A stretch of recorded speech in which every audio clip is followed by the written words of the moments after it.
Naruto, avec des yeux Sharingan étincelants, vit Konoha brûler. Mais comment cela a-t-il pu arriver?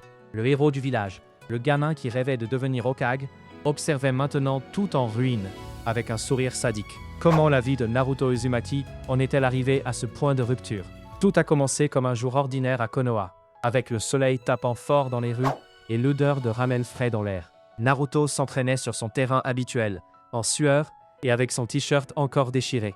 Il frappait ses mannequins d'entraînement avec force, imaginant chaque coup comme un véritable défi. Ses amis étaient déjà de grands héros, et il sentait le poids de ne pas être au même niveau, et ça lui faisait mal. Une pointe de frustration lui serra la poitrine, car son chemin pour devenir Hokage semblait bloqué. Il avait besoin de quelque chose de plus, d'un pouvoir que personne n'attendait. Kakashi Sensei apparut, en retard comme d'habitude, et le trouva étendu sur le sol, épuisé. Le regard de Kakashi était sérieux, car il voyait l'angoisse de son élève. « Naruto, tu as une force intérieure immense, mais il y a des secrets qui peuvent tout changer, » dit Kakashi, et une brise froide passa. Le monde shinobi cachait des choses terribles. Cette nuit-là, Naruto se rendit à la bibliothèque du village pour faire des recherches sur des jutsu oubliés et trouva un vieux parchemin. C'était étrange. Il y avait des sceaux qu'il n'avait jamais vus auparavant et une odeur de vieille terre. La curiosité l'emporta sur la prudence et il ouvrit le parchemin lentement. Les mots commencèrent à briller d'un violet sombre, l'appelant. Et juste là, au milieu de la bibliothèque silencieuse, une figure sombre surgit de nulle part, avec des yeux qui ressemblaient à des trous dans l'univers. Et l'obscurité ne faisait que commencer. La figure se matérialisa devant Naruto, avec une aura qui aspirait la lumière. Ses yeux vides fixèrent le garçon, et le silence de la bibliothèque devint encore plus lourd. « Tu cherches le pouvoir, gamin Uzumaki. » La voix murmura. C'était comme du sable dans l'oreille, ancien et froid. Mais le monde refuse de te donner ce que tu mérites, n'est-ce pas? Naruto sentit un frisson parcourir sa colonne vertébrale et recula d'un pas. Il dégaina un kunai, mais ses mains tremblaient, car cette présence était quelque chose qu'il n'avait jamais affronté. Ils t'ont promis de te reconnaître, mais ils te voient toujours comme l'aberration du village. La voix continua, frappant directement les vieilles blessures de Naruto. Tu es de nouveau seul dans ce voyage, Naruto. Ces mots frappèrent en plein dans le mille, et Naruto sentit le vieux poison de la solitude se raviver. Il savait que ce que l'être offrait était dangereux, mais la promesse de pouvoir était presque irrésistible, et le véritable prix était encore loin d'être révélé. « Je peux te donner le pouvoir qu'aucun Hokage n'a jamais rêvé d'avoir », proposa l'être, et l'obscurité autour de lui vibra. Un pouvoir qui te fera vénérer de tous, et qui fera trembler tes ennemis de peur. Naruto serra les poings, car l'idée d'être le plus fort était trop tentante. Mais il demanda, « Qu'est-ce que tu veux en échange? Et qui es-tu, après tout? » « Je suis la voix de l'oublié, la complainte des trahis, » répondit la figure.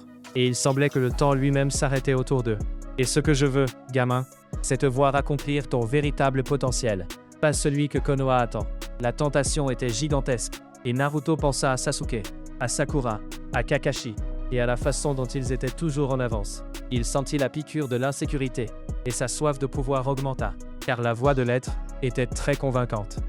Il tendit lentement la main vers le parchemin qui pulsait d'une lumière violette, et une énergie glaciale parcourut son corps. Naruto était sur le point d'accepter le chemin qui l'éloignerait de Konoha pour toujours. Et ce n'était que le début.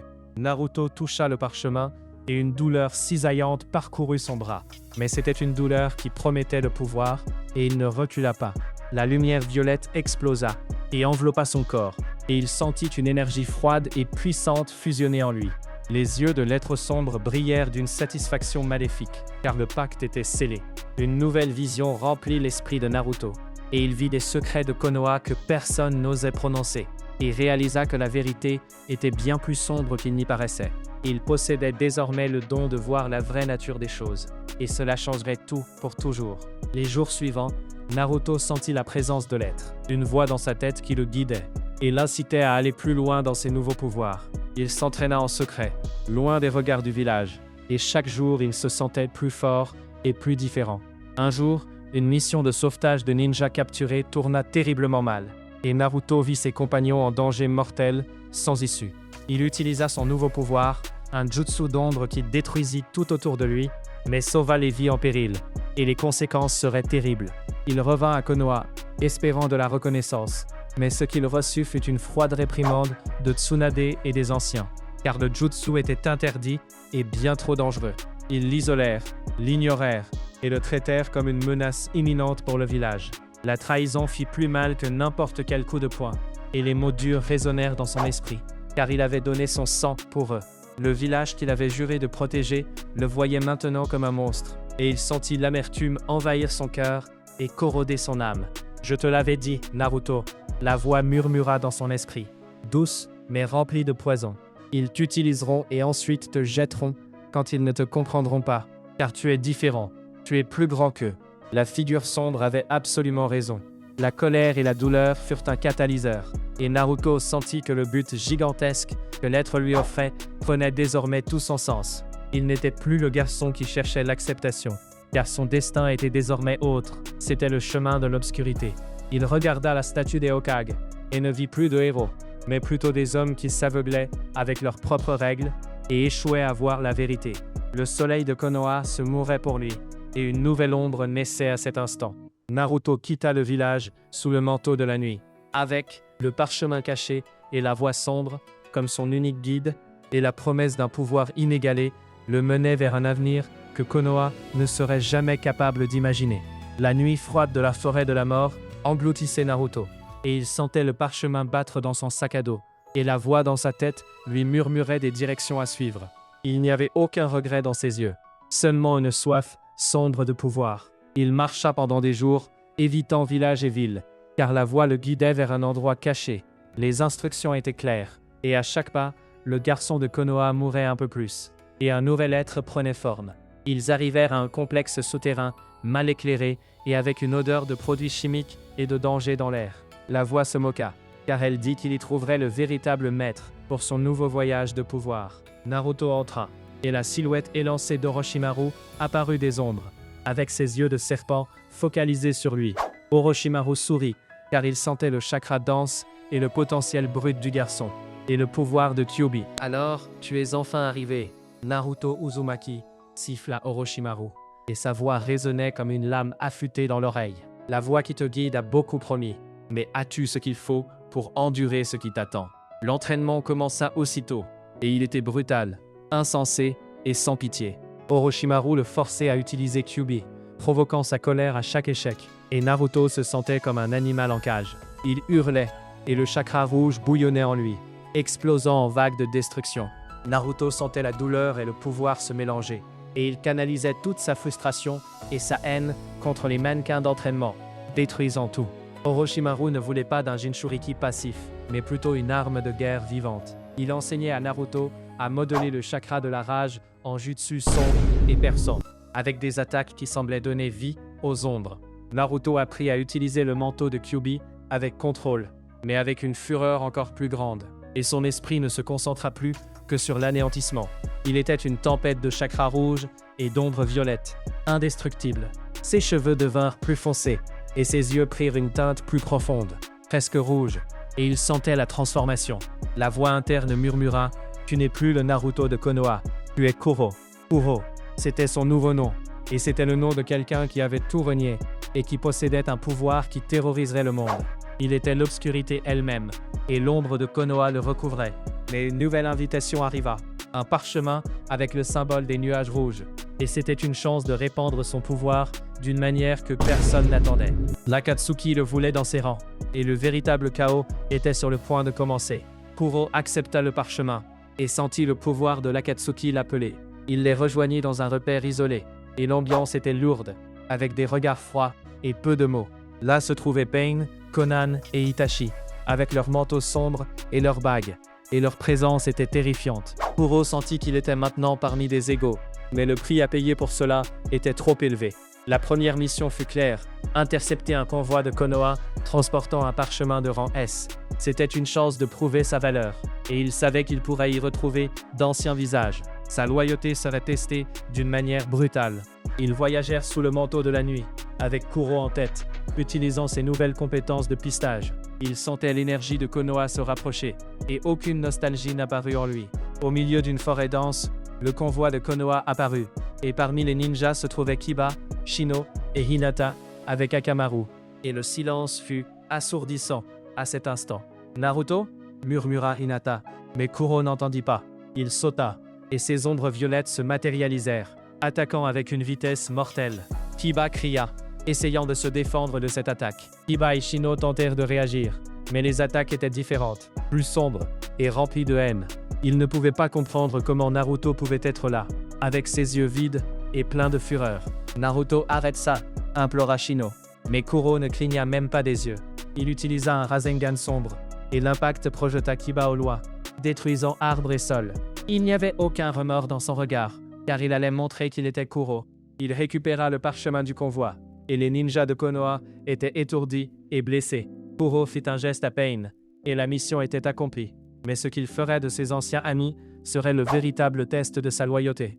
Il regarda ses anciens compagnons tomber et sentit une froideur terrassante dans sa poitrine. Le nom Naruto semblait lointain, un faible souvenir, et l'obscurité de l'Akatsuki le consommait entièrement. Il était Kuro, et maintenant il appartenait ici.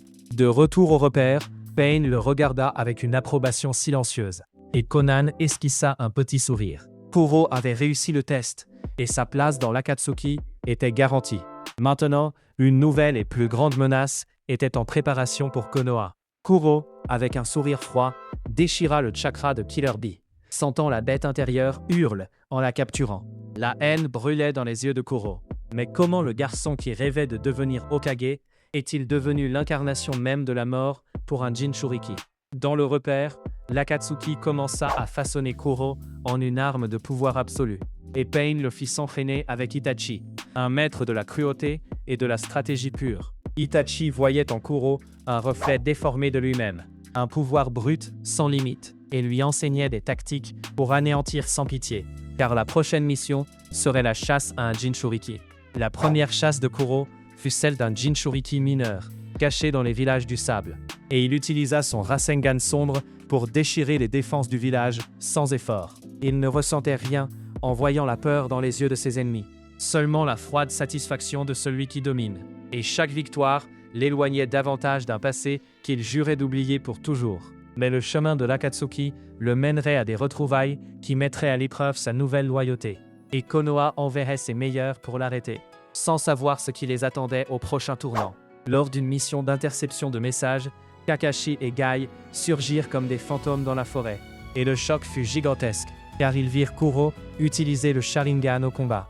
Kakashi tenta d'appeler l'ancien Naruto, mais Kuro répondit par un sourire sadique et lança un jutsu d'ombre si puissant qu'il fit trembler le sol, montrant qu'il n'y avait aucun retour en arrière. Il laissa Kakashi et Guy blessés mais vivants, comme un avertissement. Et la voix dans son esprit murmura « Ils ont senti ton pouvoir, mais ils n'ont pas encore goûté à ta véritable fureur, Kuro. » L'Akatsuki planifiait son prochain grand coup, une attaque directe contre l'une des bêtes à queue les plus puissantes. Et Kuro savait que ce serait sa chance de montrer à tous le futur de la douleur. L'Akatsuki se réunit, et Pain révéla le grand plan pour la dernière Biju, scellée à Konoha. La voix en Kuro murmura « Ton véritable trône t'attend, Kuro, et il sera construit sur les cendres de tout ce que tu as haï. » Itachi observait Kuro avec son Sharingan. L'heure de vérité était arrivée, et la destruction de Konoha n'était que le début d'un nouvel ordre mondial. La marche vers Konoha commença sous un ciel gris, avec l'Akatsuki comme un nuage de mort. Kuro sentait l'odeur familière du village s'approcher, et une froideur calculée emplissait son être. Des gardes de Konoha aperçurent l'Akatsuki, et le cri d'alerte résonna dans le village. Mais il était déjà trop tard. Kuro libéra un jutsu d'ombre massif, ouvrant la voie à l'attaque. La bataille éclata sur les murailles, et les ninjas de Konoha luttaient désespérément. Mais le pouvoir de l'Akatsuki était incomparable. Alors, l'équipe 7 apparut, prête pour le dernier combat. Sakura et Sasuke firent face à Kuro, et le choc figea leur corps. « Naruto, qu'as-tu fait » hurla Sakura. Mais sa voix n'était qu'un écho pour Kuro, qui sourit froidement. Kakashi se plaça devant, le Sharingan activé. « Naruto, il est encore temps, » dit-il. Mais Kuro n'était plus son élève. Il était l'ombre, et la bataille commença avec une fureur dévastatrice. Le Rasengan sombre percuta le Chidori, et l'impact déchira le sol, faisant exploser maisons et arbres.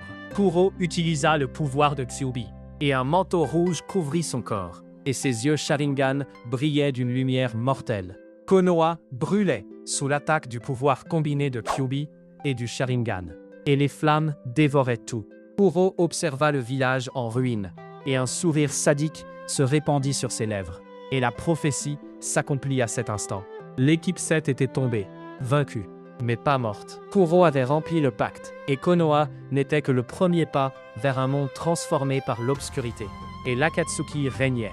Le soleil se cacha derrière la fumée, et le nouveau monde de Kuro n'avait pas de lumière, seulement la gloire de son propre pouvoir. Il n'était plus un héros, mais un dieu sombre, le Kage de l'Akatsuki. Tesla ne cache de secret à personne, et moi non plus.